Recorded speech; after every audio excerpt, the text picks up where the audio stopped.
foolish and stupid. Yet through your word, may I speak your word prophetically and in the power of the Holy Spirit. May that word give life. May that word bring hope. May that word challenge us, not only, in fact, to stop living for this day, but to start living for eternity.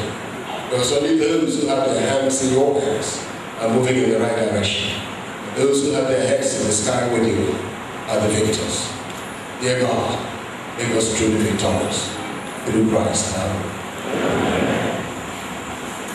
We've explored the nature and characteristics of leadership necessary to salvation, that is meaning overall well-being of a people at a time of global turmoil and local corruption. However, we must begin by examining in depth, with prophetic insight, the root of the current chaos in the world today. And it's not very easy to take us through all that. You may find that this essay at the later Bridget is just part one of another one to come. Because next step we're going to now take up how then shall we live if this is the situation. But we're going to take some time to look at the world situation, the way if Elijah were here, if Amos, for instance, were here, if Jeremiah were here today, how would they look at the world? How would they interpret what is going on? For instance, President Obama said the other day that, quote, will be strained the intelligence. So which means the human intelligence, that is the human gathering of information for human purposes, can be limited. One of the most best equipped intelligence gathering agencies in the world is the American FBI, CIA, place of Sule job. You get it?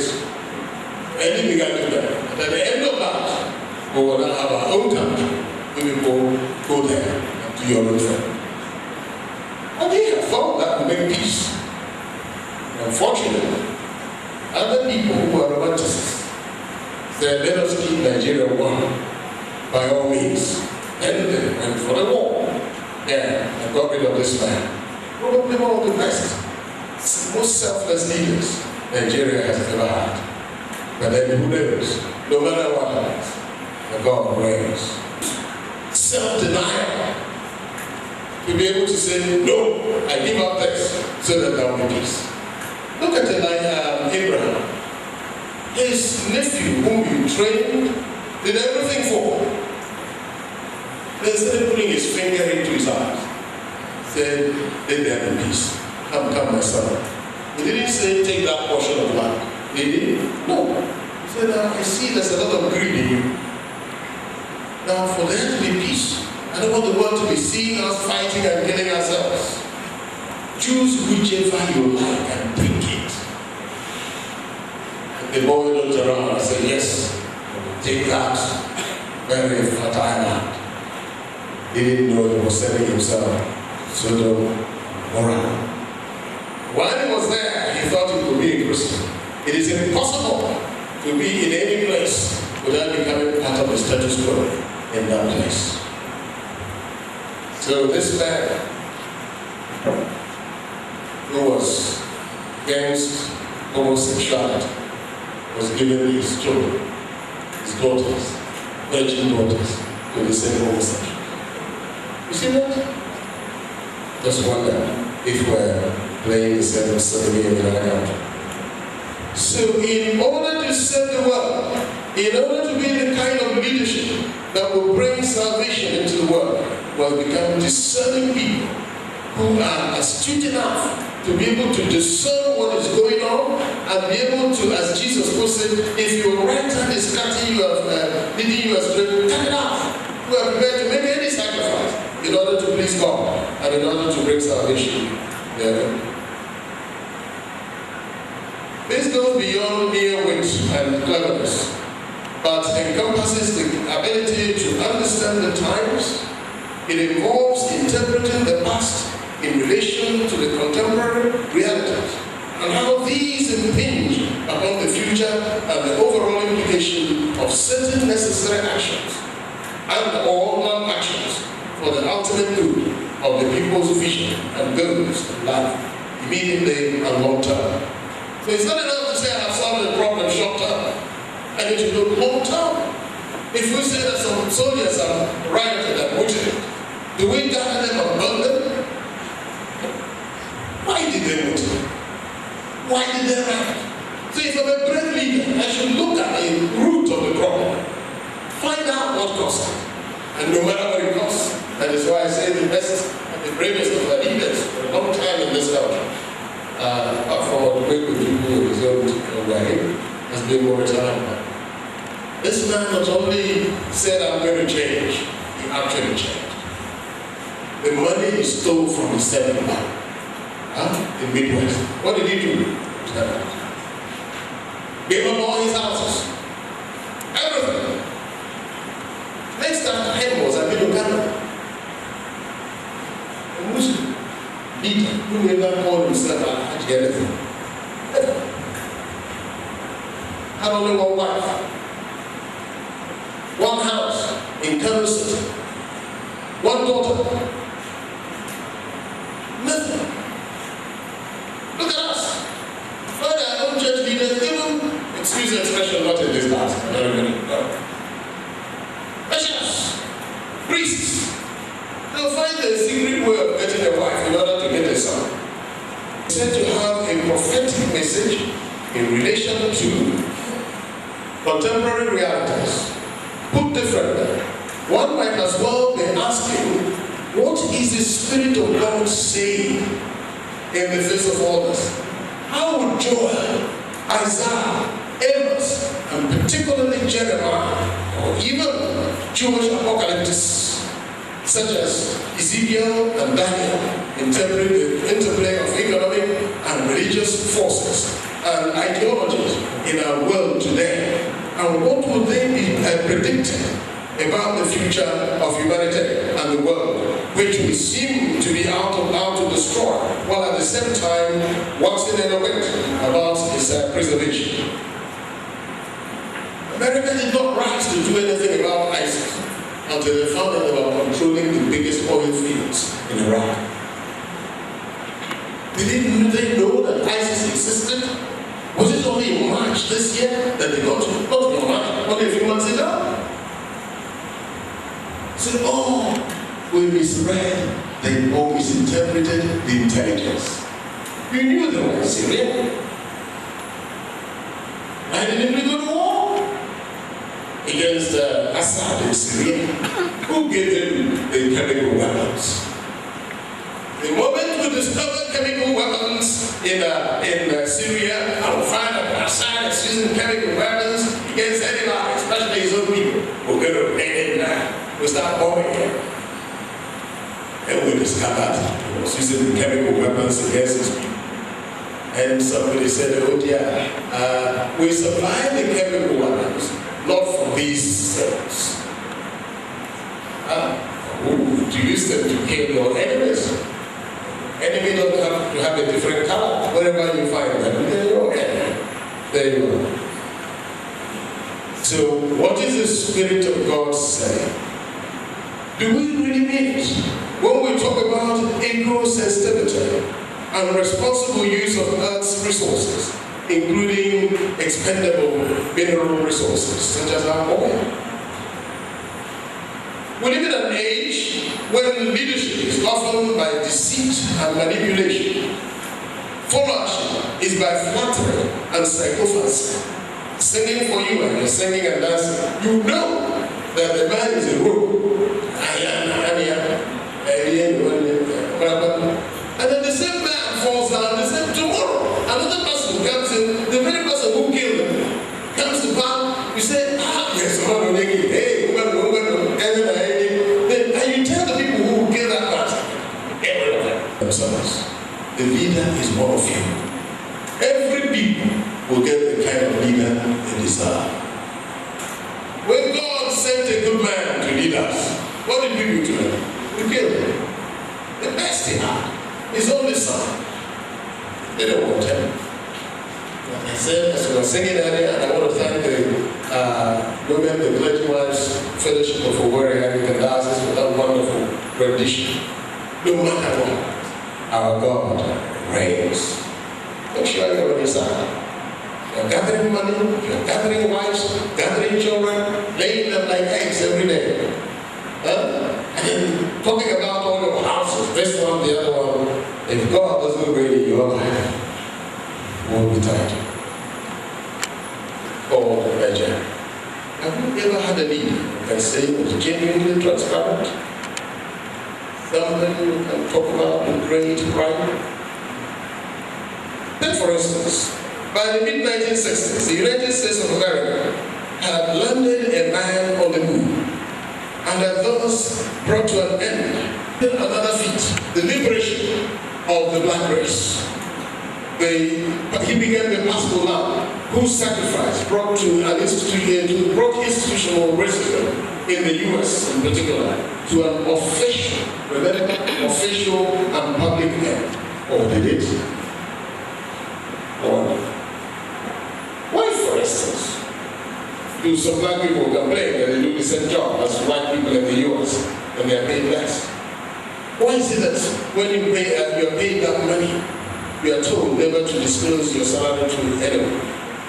Why is it that these days, as one of them said, how do you say I should go get a job? The jobs are available, and that's whatever the black people will do. Therefore, the President of the European Union said now, open the door to these people from the third world, the black people, so that they can do the jobs for us which we cannot do. Particularly, the same people who are talking about developing the third world. Particularly, quote, those who are well educated. Talk about Red Brand. We're building a new slave class in the US. So when they're giving you lottery, you come and become an American citizen. The same people who will not give you a visa to go on holiday for 2 weeks. It is up to you. Nevertheless, the United States of America, if I say America, I mean the US for short, including Canada, could boldly declare herself the land of both opportunity and freedom and God's own country all at once. Was it? Or should I ask, is it? For to speak of freedom without equal emphasis on equality and neutrality, collectivism and interdependence is like speaking about peace without emphatic insistence on justice and fairness.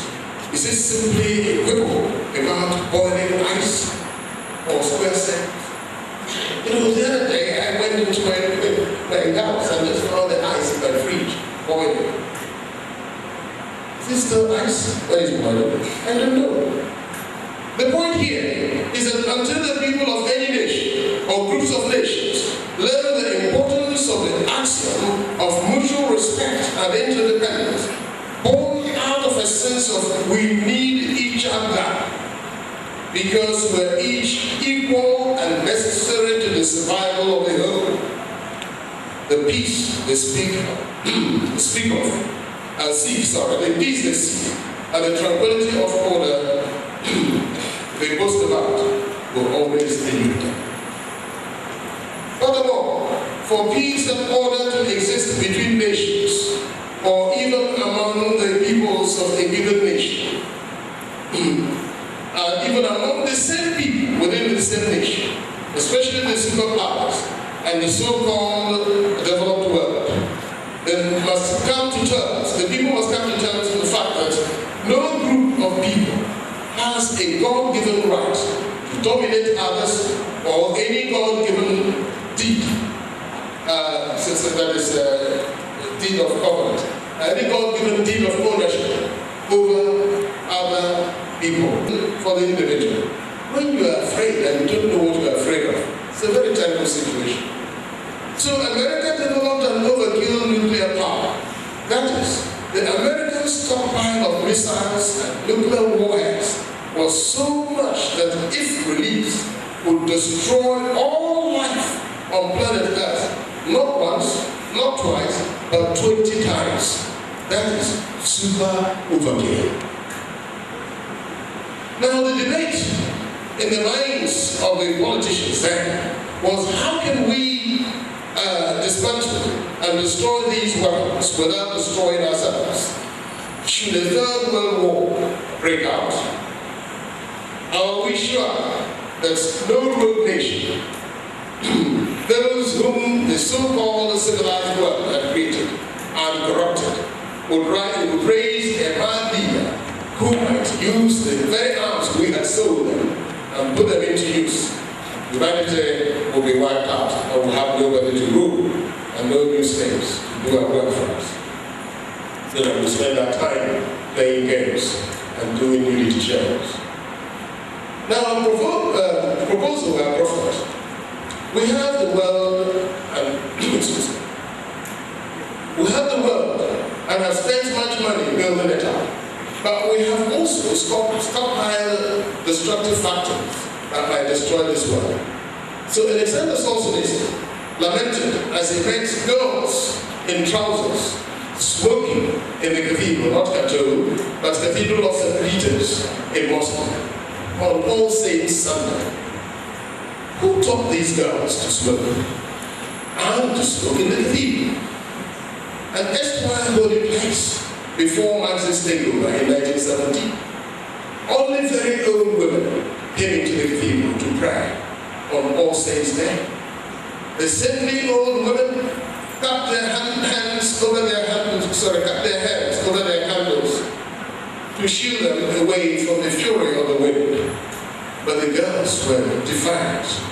Someone taught these girls to smoke in church, and to toast dance in the cathedral on All Saints Day. Now listen to this. Perhaps those who taught them to do these things did not know that the winds, missing the girls, would come after the people, their teachers. The girls who taught the girls to toast and dance and smoke in the wind, these teachers will then begin to go after them, even if they call them monkey girls, doing pussy dance. And there you are. So you throw your wife away and become a boxer and say you want to take over the world. Now, little did Dr. Jekyll, some of you may have come across Stevenson's Dr. Jekyll, Mr. Hyde. Little did Dr. Jekyll know that Mr. Hyde would turn on his creator after the customers had left to destroy Mr. Hyde, because deep down inside, to destroy Mr. Hyde, Dr. Jekyll made a potion even worse and more potent. But then, Mr. Hyde then came out more monstrous than before. The question has been coming on and on. According to Conan, it was Conan Doyle that wrote that. Conan Doyle's Dr. Jekyll and Mr. Hyde belongs to the 18th and 19th centuries. But 2 to 3 centuries on, have we not come full circle? We just jumped our minds a little here. For when we shall turn to such issues as kidnapping, armed robbery in Igbo land, and all over Nigeria, police road tax collection, and putting extra seats to help those people who can't pay the full price, the one we call attachment. Now, do you now blame police for saying we should pay tax? The money you are not going to give to the owner of the bus, we should share it, because I need money too. Or the whole question of Metasy, was that another name for Boko Haram? Or for ISIS, which we are now beginning to find out because all along we have misread the intelligence? According to Dr. Jekyll, when you are creating Mr. Hyde, he will come out. Now, another writer, Ali Mazrui, in his little work, that is quite important, really, Africa's Triple Heritage, he discusses some of these issues. Even though a Muslim, he laments the failure of African leaders to look at the issues and try to find a solution. Meanwhile, we must revisit the situation in the mid-1960s and mid-1970s.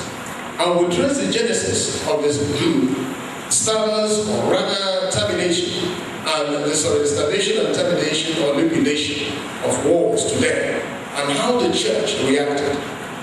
How would the world, or rather America, or American and Western civilization survive should in the words of George Bush Jr., should some villain nation or rogue nation come after us, take these weapons and turn on us, how do we do it?